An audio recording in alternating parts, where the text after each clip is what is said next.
साबिक वज़ीर आज़म। जिस समत को चाहे सिफत सैल रवां चल, वादी ये तुम्हारी है तो सहरा भी तुम्हारा। इसका खुलासा आपको बताऊं, इतनी लंबी आपने बात की। आज से पाकिस्तान को चरागाह करार दिया जाता है अशरफिया की, यह है इसका खुलासा। शाहिद खाकान अब्बासी साहब कहते हैं कि तरामीम से हमारे केसेस पे फर्क नहीं पड़ेगा। बिल्कुल, शाहिद खाकान अब्बासी के केसेस पे फर्क पड़ेगा और बाकियों के केसेस पे भी फर्क पड़ेगा। दावा एक चीज है और हकीकत एक दूसरी चीज। इमरान खान साहब कहते हैं सुप्रीम कोर्ट ऑफ पाकिस्तान में मैं चैलेंज करने का ऐलान करता हूँ। जनाब वाला, बिल्कुल कुरान की नस के खिलाफ है ये कानून, ये रसूल सल्लल्लाहु अलैहि वसल्लम के फरामीन के खिलाफ है, ये तमाम महज़ब दुनिया के दसातीर के खिलाफ है। आप ये नैब का मसला नहीं है, आप FIA को दे दें, नैब तो जरूरी नहीं है। दुनिया में हर कहीं नैब तो नहीं पाई जाती ना, आप FIA को दे दें, मेरिट पे करें। मगर ये करेंगे, ये नवाज शरीफ साहब करेंगे जो 5,000 पर टैक्स दिया था जिन्होंने 94 और 95 में। इमरान खान साहब कहते हैं कि नैब तरामीम मुल्क और कौम की तौहीन है, इसी बेशर्मी की वजह से इनको जेल में डाल देना चाहिए। इन सब ने जेल जाना था, वो तो खुर्रम दस्तगीर ने कहा नहीं, और इन्होंने भी जाना था। अगर इंसाफ होता तो PTI के भी लोग जेल जाते, उस्मान बुज़दार भी जाता ना जेल, एंटी करप्शन है छापा, खसरो मुख्तार भी जाता ना, वो तो छापे पे बाद में आते हैं। इनमें बहुत से लोग जेलों में जाते हैं। वो तो खुर्रम दस्तगीर ने साहब कह दिया ना कि वो 100 नए जज मुकर्रर करने वाला था, हम सब जेलों में जाते। वो मौला ने बहुत पहले कहा था, मौलाना फजलुर रहमान ने, वो इन सबसे सहने हैं कि उस वक्त इकट्ठे हो गए जब हम सब जेल चले जाएंगे। इमरान खान साहब ने बड़ा वैलिड पॉइंट कहा। इमरान खान साहब से एक तारीखी गलती हुई क्या? जिसका कोई इलाज नहीं। ये काम उन्हें FIA को मजबूत करना चाहिए था, वहां ऑनेस्ट अफसर रखने चाहिए थे, उन्हें सिर्फ एक बात कहनी चाहिए थी, किसी का कोई लिहाज न करे। हुकूमत अगर मुतदलदल होती, फर्ज कीजिए कुछ लोग भाग जाते, नए इलेक्शन का ऐलान करते, कौम से कहते कि भाई मैं बिल्कुल, अगर फेयर होते तो कहते ना, वहां खुसरो बख्तियार को बचा रहे थे, उस्मान बुज़दार को बचा रहे थे।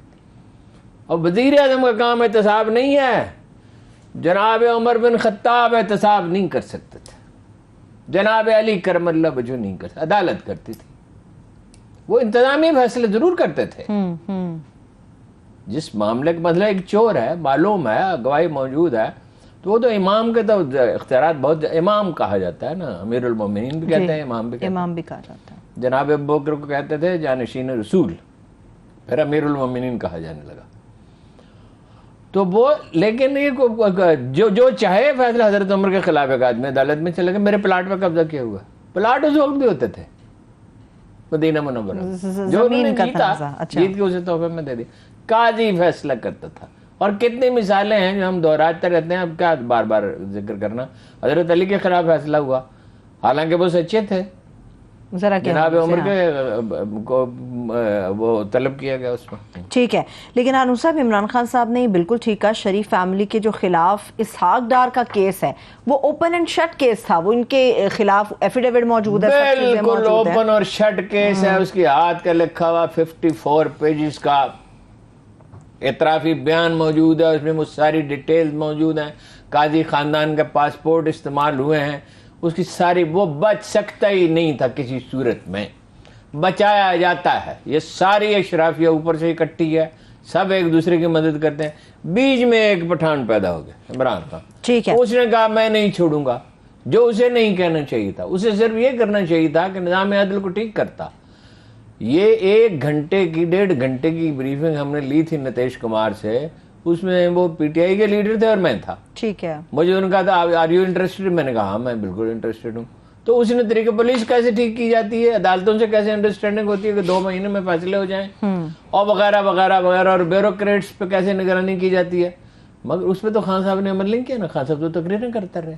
ठीक है, मुझे मालूम है कि आप संजीदा लेंगे इस बयान को, फिर भी मैं सवाल करूंगी। मरियम साहबा कहती हैं सर्टिफाइड झूठे का सियासी मुस्तकबिल। मैं मरियम के बारे में मजीद गुफ्तगू नहीं कर सकता। नहीं करेंगे, बिल्कुल नहीं करेंगे। चलिए ठीक है, ये बताइए, इमरान खान साहब की बात हो रही है, 2 दिन पहले टीचर्स ने वहाँ पे एहतजाज किया, धरना हुआ, फिर अब क्या हुआ वहाँ पे? मुजाहरा? नहीं, वो तो तय हो गया ना। ये तो आज तो ये हुआ है कि रिटायर्ड अफसर मिलने के लिए गए, अच्छा, तो उनके खिलाफ नारे लगाए गए बाहर, और वो जाहिर है नारे लगाने वाले किसने भेजे थे, बस उसको छोड़े आप। बाकी इस्लामाबाद सिटी रह जाएगा ना, और कहाँ उनकी हुकूमत है? बलूचिस्तान में तो नहीं है, पख्तूनख्वा में तो नहीं, गिलगित बल्तिस्तान में तो नहीं है, कश्मीर में तो नहीं है, सिंध में तो नहीं है। सही। इसलिए इलेक्शन तो उन्होंने जीतना है हर हाल में। जब तक ये चीफ इलेक्शन कमिश्नर साहब मौजूद हैं और पुराने फहरिस्तों पे होते हैं, और ये शिकायत है कि 18 से 35 साल के जो वोटर हैं जिनमें इमरान खान के हामियों की अक्सरियत है, उनके वोट दूर दूर फेंके जा रहे हैं। अगर कोई इसमें एतराज करता है तो 10, 20, 30 मिसालें तो मैं भी दे सकता हूँ नाम लिख के। ठीक है, आप कुरैशी साहब की इस बात से इत्तेफाक करते हैं कि इंतखाब 20 सीटों का नहीं है, वज़ीर आला हमजा शहबाज के मुस्तकबिल का है? हाँ, सादा सी बात है। और हमजा साहब तो वैसे ही गैर कानूनी वज़ीर आला हैं, क्या क्या उनका इस्तेहकाक है? वो तो 20 आदमी जब उनके वोट शुमार न करें, मतलब तो अदालत के एक स्टे पे है ना। ठीक है, ठीक है। अदालत की नीयत अच्छी होगी, हम नहीं कहते अदालत की नीयत खराब है, लेकिन कोई कानूनी माहिर मानता ही नहीं है इस बात को कि वो जेन्युइन वज़ीर है, कि जेन्युइन है। ठीक है, अब आ जाते हैं साहब, कौमी सलामती का निहायत अहम इजलास आज होना था, नहीं हुआ, कल PM हाउस में होगा। मामलात क्या है जिनके ऊपर बात हो रही इन कैमरा? कुरैशी साहब को भी मदऊ किया, शेख साहब को भी? नहीं, वो मामला तो मालूम ही है ना, अफगानिस्तान पे है, और भी अपना ये जो है, और क्या था, रूस यूक्रेन के ऊपर बात हो, यूक्रेन पे भी है। ठीक है, इमरान खान की जिंदगी को खतरा लाहक है।